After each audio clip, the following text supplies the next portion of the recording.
Welcome back to Grandpa is Him, a fun podcast. Since the podcast started, I've been trying a lot of different things to try and help us find what feels best for us.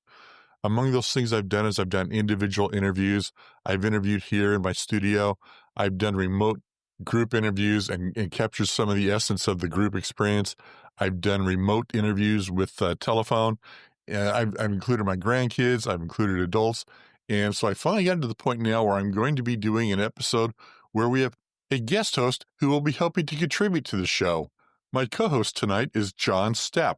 John and I have been friends now for, I think, 49 years. John and I first met, I think it was late 1975, maybe early 1976. John, because of his great math mind, was tutoring a member of my family who was struggling a little bit in math. And so he would come over in the morning before school. They would do the tutoring session, and then we would walk to school together. Well, since John and I were in the same grade, we had a lot in common. So we would talk about all things music related and about different people and things like that, like you normally do. One thing that I've always really admired about John is he's got this great mind for math. He's one of the few people that I know that have achieved a perfect score on the college entrance exams in math. Come to think of it, he's the only one I know. He loves math, and because of his love for math, he understands that baseball can be defined and identified and analyzed by individual statistics. It's one of the few sports that really can break things down individually. John is a Giants fan. I am a Dodgers fan. We have never argued. He's always been gracious. Yeah, I've known Lynn forever, and we're the best of friends. And among other shared interests, we love baseball. It also didn't hurt that John was a little bit older and had his driver's license, and his parents had a four-door Chevy Caprice that he could haul us all around in, and we got to use that car all weekend long, and it was a blast. In fact, it was in the back seat of that car coming home from a dance one night that I first kissed my wife. Let's get started. Ever since I was a young boy, wait, I can't say that. Those are the lyrics to Pinball Wizard, which, come to think of it, would have made an amazing walk-up song if I'd ever made it past T-ball. But seriously, ever since I was a young child, I've loved baseball. One of my earliest memories in playing baseball was getting cracked on the head with a bat and waking up thinking, yep, this is the sport for me. Nothing like mild head trauma to lock in a lifetime passion. Classic origin story. I think it's a Y chromosome thing. But here's the thing. I didn't just love playing baseball. I loved understanding baseball. And baseball, my friend, is a sport of numbers. Pure, glorious, slightly confusing numbers. Sports and math? You're saying baseball is basically sports math? Doesn't get any better than that. Correct. But with spitting and sunflower seeds. Sports math. And while most of it makes sense, some of it really doesn't. Take this as an example. In 2002, the Angels won the World Series. Yay, Anaheim, or Angels of LA, or whoever you are. But here's the weird part. The Angels scored 41 runs in their games, and the Giants scored 44 runs, and yet the Angels won the series. Explain that. I don't know. Did they bribe the scorekeeper? Slip him a free churro or something? Sorry, this time there's no churros conspiracy. But it gets weirder. In last season's World Series, the Dodgers won 4-1 over the Yankees, but the total runs was Dodgers 25 and Yankees 24. Over the 5-game series, there was 1 run difference total. Okay, so winning baseball games isn't about scoring more runs? My brain hurts. Mine too. But raw scores don't tell the whole story, and that's where our friend the box score comes in. Ah, yes, the nerdy cousin of the scoreboard. That's a pretty good way to describe it. Today, we're diving into the history of baseball box scores, which is a small grid of numbers that's been telling baseball's story for over a century. So grab your peanuts and your Cracker Jack, and let's go back in time. All right, picture it. The mid-1800s. Baseball was less about stats and more about vibes. The crowd cheered, players ran around, and scorekeeping was, well, we can best describe it as casual. So I think Carl scored a run or maybe 2, but who's counting? Pass me a root beer. To be honest, it's not really that different than Little League games today where they pretend to not keep score, but the parents do anyway. The earliest form of baseball records were just handwritten notes, mostly tracking runs and a few other basics. There were no standardized stats, no fancy abbreviations, and certainly no OPS plus. OPS Plus. I have no idea what that is, but it sounds like a cheat code. I like that. It's definitely a cheat code. But let's jump up to the late 1800s when baseball was growing, newspapers were growing, and someone had the bright idea, hey, let's summarize these games in print. Baseball or journalism's finest hour, the best thing newspapers have ever done. John, I completely agree with you. The earliest box score was, well, pretty basic. Final score, New York 7, Boston 5, maybe a couple of player names. That's it. But then, drum roll, please. On May 7th, 1887, the New York Times dropped what we now consider the first modern box score. A grid of lines, numbers, columns? It was a thing of beauty. Runs, hits, errors, all laid out neatly. And honestly, it was a game changer. Fans could finally see what happened in a game, even if they weren't there. Like early baseball FOMO prevention. Precisely. Now, let's fast forward to the early 1900s. Box scores were evolving. We started seeing stats like batting averages, earned run averages, or ERA for the cool kids, and pitching stats. So fans could argue not just about who won, but about why they won. I think that's the whole point of modern baseball. Exactly. Newspapers like the Chicago Tribune and the Boston Globe started printing these box scores daily, and fans ate it up. You'd grab your paper, check the scores, and boom, you were up to date. Ah, the original ESPN app. I like that. Now we hit the mid-20th century, baseball's golden era. TV had arrived, but most games weren't broadcast, so box scores were still essential, but they had a problem. Oh no, was there a stats shortage? Not quite, but you're on the right track. There were simply too many meaningless stats. ERA, for example, is fine, but it doesn't really tell you how a game played out. By the 1970s, fans and analysts wanted more. Enter sabermatics. Da da da da, the nerds are coming. And they brought graphs, spreadsheets, and a suspicious amount of enthusiasm for acronyms. Stats like on-base percentage, OBP, slugging percentage, SLG, and eventually WAR, wins above replacement, started showing up everywhere. These new stats gave fans and teams better tools to understand player performance. So the box score went from a basic arithmetic tool to like advanced calculus. And now we live in the data age. Box scores are instant, live updating, and packed with stats like exit velocity, launch angle, and spin rate, which no longer applies to just news stories. Baseballs are like test subjects in a physics lab. Interesting that you say physics, because physics goes a long ways towards explaining a lot about baseball. But we're not talking about physics, we're talking about stats. But through all the evolution, one thing stayed true. The box score remains the game's shorthand, the summary, story, and numbers. And yet it still can't explain how the Angels won with fewer runs. I guess some mysteries are just meant to remain unsolved. And speaking of unsolved mysteries, let's jump into another one that's near and dear to my heart, first base coaching. You know, the unsung heroes of baseball that just seem to take up space on the diamond. Heroes, I'd call them traffic cops in cleats. Stop, go, maybe turn left. Sometimes they'd even wave their arms in the air like they just don't care. It sure seems like no one is really quite sure what it is that they're trying to do out there. But there's actually a lot more to it than just arm swinging. First base coaches have a checklist in their head at all times, and today we're going to break down a few of the rules so even middle schoolers can follow along. Hopefully not just middle schoolers, but finally maybe I'll know what's going on. All right, where do we start? Rule number 1, don't argue with the umpire.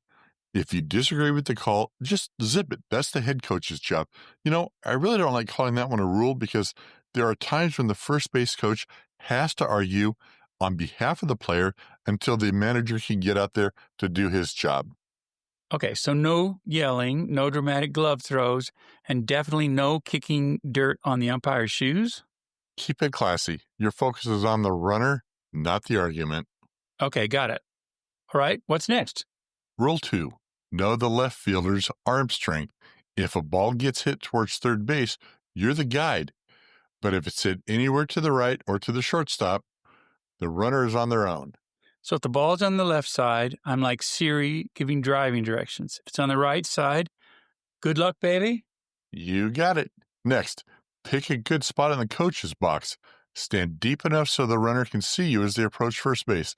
Closer to the line means better visibility. So I stand where they can see me, but not so close that I'm in danger of being roadkill. You got it. Now, be sure to use clear hand signals. There are 3 main ones. The first is no signal, which tells the runner to run straight through the base. The second one is arms up in the air, meaning round the base and find the ball. And finally, arms waving in a circle, go for second base. Okay, and these signals should happen about 45 feet down the baseline, right? Yeah, about there. Any later, and the runner's going to have a hard time picking up the signal in time to react. All right, what about taking risks? Are we talking Mission Impossible level risks here? Probably not quite to the level of Tom Cruise. Next rule, be smart about risks. Know when to push for second and when to play it safe. Also, know your team. Some runners are cheetahs, others are tortoises. So, know your cheetahs and tortoises. Got it? Next, and this one seems counterintuitive, don't help on overthrows or missed catches at first base. If the ball gets by the first baseman, let the runner react on their own. So, no shouting, go, go, go, if the ball's bouncing around into the dugout? Okay, I got it. So, once they're past first, do I start offering life advice or what? Well, actually, you probably shouldn't overcoach at first base. Runners should know the inning, the outs, the scores, and all of that. Only remind them if they're completely zoned out. I remember coaching first base one time, and I was talking to the runner, trying to remind him of all those things, and he couldn't hear me very well with his helmet on, so he stepped off the base to ask me what I was saying, just as the ball came over and he was picked off. So, basically, if they're staring at the butterflies in the outfield and then I can step in. Yeah, and sometimes that happens. Also, know your team's signs. You should know them better than anyone, so if the runner's confused, you can clarify. And no screaming, get back if there's a pickoff attempt, right? Yes, and this one surprised me. Don't yell, get back on pickoffs. That's the runner's responsibility. Unless the first baseman is playing far back, then you can help. And I'm supposed to yell, back, back, back if things get dicey? You got it. Also, watch out for the hidden ball trick. If the first baseman is getting sneaky, make sure your runners don't fall for it. Ah, the classic hidden ball trick. Yeah, you know the one, performed nightly by dads with quarters behind ears and first basemen with too much free time. It's like a magician's act, but with grass stains. And while you're at it, share pitcher and catcher habits. If you notice a predictable pickoff move or the catcher being sneaky, let your runner know. So, spy on the pitcher and catcher. Got it. And if the pitcher keeps throwing low and the ball's bouncing, remind the runner that there might be a chance to steal second base. Dirt ball equal green lights. Check. And lastly, pay attention on walks or pass balls. If the batter walks or the ball gets by the catcher, wave them on to second if it's a good gamble. If they're going to give you a free base, take it. So sometimes it's green light, sometimes it's red light. That's it. Oh, and if there's a play at the plate on another runner, tell your batter runner, there's a wonderful term, batter runner, to make the throw go through to home plate. That way they don't get tagged out at second base. So basically, I'm part traffic cop, part secret agent, and part cheerleader. Well, that's one way to put it. Actually, that's pretty accurate. And there you have it. First base coaching 101. And now we're going to tell you how they are much more than just traffic cop and secret agents. Now, let's move on and talk about one of the most exciting parts of baseball, stolen bases. In 2024, Shohei Ohtani gave us a masterclass in base stealing. Oh, yeah, the guy swiped like 59 bases. 59 bases. And this wasn't just for show. It genuinely changed the way the Dodgers played the game. So why is this number important? Why are stolen bases as important? Well, as a general rule, a successful stolen base increases the chance of scoring a run by about 25%. Now, it would be easy to say Ohtani added about 15 runs to the Dodgers total in 2024, but John, you and I both know baseball is never quite that simple. Nope. Every stolen base is like shaking a snow globe. It changes everything. First, the base runner is suddenly 90 feet closer to scoring. Second, you take away the double play, which can change how the defense sets up. And third, the first baseman doesn't have to stay glued to the bag anymore, so he can cover more ground on balls hit to the right side. Exactly. And here's the thing, a stolen base attempt is considered a good play only if the runner is successful at least 75% of the time. That's why Otani's success rate, 93.7%. Oh, I love those numbers. 93.7% was oh so valuable. That's about how many stolen bases I get when I play video games. That's pretty good. How did the Dodgers set him up for that kind of success? I am so glad you asked. Enter the stopwatch, every first base coach's secret weapon. The next time you go to a game, keep an eye on the first base coach, and when a runner is on base, particularly if it's a runner who might try to steal a base, you should see the coach reach into his pocket and pull out at least one stopwatch, if not more. Ah, the humble stopwatch. It's like the Swiss Army knife of base running strategy. So here's how it works. An elite runner can get from first to second base in about 3.0 seconds. If they hit 3.1 seconds, that's still considered above average. Now, during those 3 seconds, the pitcher has to deliver the ball, the catcher has to receive it, and the infielder has to make a tag. There's no margin for error, zero. The coaches are timing the pitches to measure how long it takes for the pitcher to deliver a pitch from the stretch to the catcher's glove. The magic number, 1.3 seconds. If a pitcher is slower, let's say 1.4 seconds, that's basically a green light for the runner. But if the pitcher speeds up to 1.2 seconds, it's like a flashing neon sign, do not run. That's so wild. So baseball is not just a game of inches, like they say. It's a game of milliseconds. And some pitchers are basically fortresses. Take Mark Hamburger. Man, just saying that makes me hungry. What a great name. From the American Association. His delivery time was a ridiculous 1.1 seconds. Basically a slide step for every pitch. Over 257 innings, no one even attempted to steal a base against him. Not one. That's unreal. It's like everyone collectively said, yeah, it's not worth it. That's the power of the stopwatch.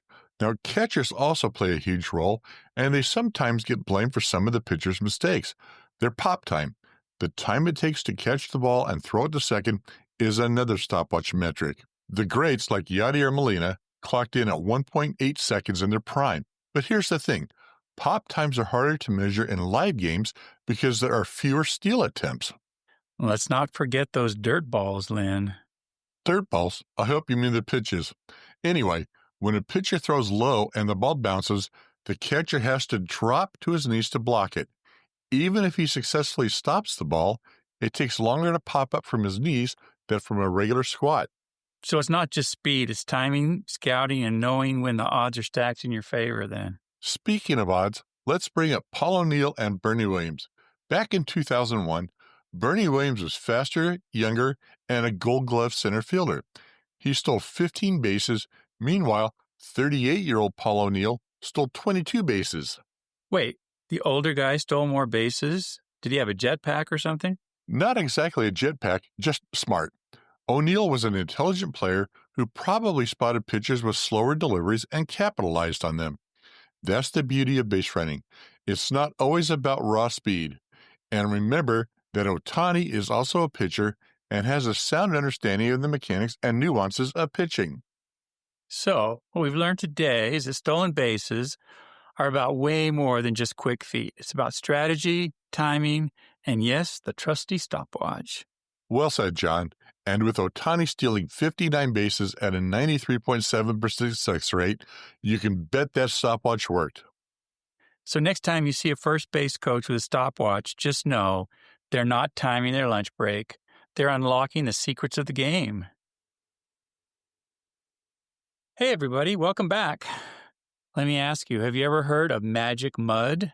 Sounds like something out of a baseball fairy tale, right? Magic mud? You're telling me that baseball has an official mud? I've heard just about everything now. Yeah, believe it or not, it's true. This special mud is rubbed on every Major League Baseball before a game to help pitchers grip the ball. And here's the kicker, it all comes from one secret spot in New Jersey. Wait, every ball in MLB gets a mud rub down? Makes my skincare routine look basic. Who figured this out? Well, it started in 1930 with a coach named Lena Blackburn. He realized the fresh baseballs were too slick. Players tried everything, tobacco juice, dirt, shoe polish, but nothing worked. Then Blackburn found a perfect mud near his hometown. It was smooth, not too sticky, and took the shine off without damaging the ball. And they still use the same mud today? Yep, the business has stayed in the family, run by Jim Blintliff. He collects, filters, and ages the mud before sending it to every MLB team. And the exact location of this mud? It's still a closely guarded secret. That's wild. But has MLB ever tried to replace it? Actually, they have. They worked with Rawlings to develop a factory-made baseball with built-in grip, but pitchers are picky. Some say the new balls are too tacky, others say they're too slick. So for now, the magic mud is it. Hey, some traditions, especially with baseball, just can't be replaced. And let's be honest, official MLB mud harvester has to be one of the strangest, coolest jobs in sports. It's got to be right up there with bat boy, bullpen catcher, and whatever position it is that holds that stupid rally monkey. Absolutely. Wish that was my job. And a fun fact, MLB uses about 240,000 baseballs per season. That's a lot of mud. That's more balls than a dog park on a Saturday. So next time you watch a game, just remember, before every pitch, there's a little bit of Jersey dirt making it all possible. Today, we learned that baseball is part speed, part coaching, and part mud from the swamps of Jersey. John, I know you've got at least one more story to share with us, so why don't you go ahead and tell us about it? Just to show that baseball is fun for the players and for the fans, I want to share this story that Richie Ashburn used to tell. The story revolves around the antics of the Spanish-speaking shortstop for the Mets, Elio Chacon, and his penchant for frequent near collisions with outfielders. This was especially true with Ashburn on short fly balls to center field. Ashburn realized that Chacon did not understand the English warning, and I have it. So he went to a bilingual Mets player who told him that Chacon would understand the warning in Spanish. Yo la tengo. That it meant the fly ball was the center fielder's to catch. Soon enough, a short fly ball was hit and the backpedaling Chacon veered off following Ashburn's admonition in Spanish. What was unexpected was that onrushing English-only left fielder Frank Thomas completely flattened Ashburn. After pulling his center fielder off the ground, Thomas asked him, "What's a yellow tango?" John, thank you for joining me on Grandpa's Hymn. I do want to have you back because I know that there's a lot of rock and roll stories that you and I like to share, and I'd like to go over them with you, and we'll have you back again soon. Going back to those days before John and I first met, I can remember collecting sports cards, baseball cards, and football cards. And I remember one time as a 11-year-old, I had all of the 263 cards needed for a full football set collection that year, except one, Johnny Robinson, safety of the Kansas City Chiefs. Well, Hal Norris down the street had that card, and I had to have it. So he and I worked out a trade, and I ended up trading him 42 cards for one to get that complete set. Now, I collected baseball cards, and I had a few that were full sets, but it was never quite the same. We used to do things like set out the cards to show how they would be positioned on the field. For the football ones, we would use them to draw up plays. They were a lot of fun. They didn't have a particular value beyond what we cared about, but things have all changed, and that's what I want to talk to you about now. The weird, wonderful, and slightly confusing world of authenticated memorabilia. You might think it's just about jerseys and balls, But let me tell you, there is a secret society under the ballparks of America. They come with holograms, detective skills, and a deep love of dirt. No, not mole people. I'm talking about Major League Baseball's authentication team. Now, picture this. Dodgers phenom Roki Sasaki is standing tall on the mound in Tokyo. It's his MLB debut. The crowd is electric. And on his left sleeve, a little patch that says, "Hey world, it's my first game." He throws his pitches, walks off the field, and boom, that patch is gone. No, it wasn't stolen. It was harvested like an ancient relic by MLB's authentication team. That patch, it's destined for a one-of-one Topps Chrome rookie debut patch autograph card. Because nothing says baseball history like removing patches in international airspace for a trading card that's shinier than a Vegas slot machine. MLB authenticators aren't just your average memorabilia nerds. These folks are former cops, literally. The kind of people who can smell a fake jersey like your grandma can smell a lie. They've authenticated over 10.5 million items since 2001. That's more than the number of hot dogs sold at Fenway. Well, maybe, probably. And it all started with a problem. Padres legend Tony Gwynn spotted fake signatures being sold in his own stadium. That's like finding out that your wedding ring was from a cereal box. Gwynn called it out. The FBI got involved, and MLB said, "Yep, we need a team for this." Thus began baseball's version of the Secret Service. Spring training isn't just for rookies anymore. It's for authenticators, too. Every March, these folks hit the fields like accountants with sunburns. More than 100,000 items get the hologram treatment. Bats, balls, bases. If it's not nailed down, they're logging it.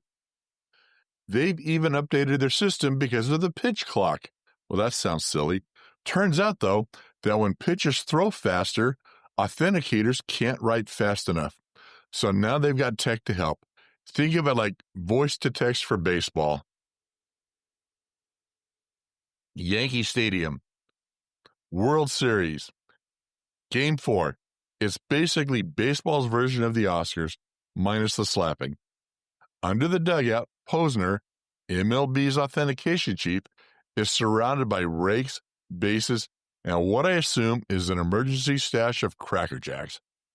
He rattles off items like he's listing groceries. Base from Freeman's walk-off, ball from Yamamoto's strikeout, lineup card, pitching rubber. It's like a treasure hunt, but with excellent velocity stats. And those bases? Swapped mid-game and tagged with tamper-proof holograms, so secure they make the Pentagon blush. Yes, MLB authenticates dirt. That's not a metaphor. They bottle it, sticker it, and sell it like it came from the moon. You too can own a chunk of Yankee Stadium, because apparently that's romantic now. They've even embedded confetti and corn stalks in the cards. Somewhere, a farmer in Iowa is very confused. I think we probably all are. Players know the game now. Guys like Miguel Cabrera would hand off his bat before the ball even landed, especially if it meant career milestone number 478. Authenticators sit in the dugouts like baseball bouncers. They tag gear mid-game, keep stats, and build one heck of a digital scrapbook. Now, let's talk about the Hall of Fame's secret vault.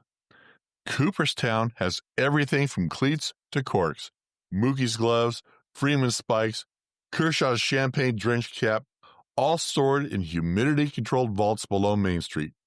Even Ichiro's donating his entire personal collection. That's like Michelangelo donating his paintbrushes and snacks. The art of relic cards.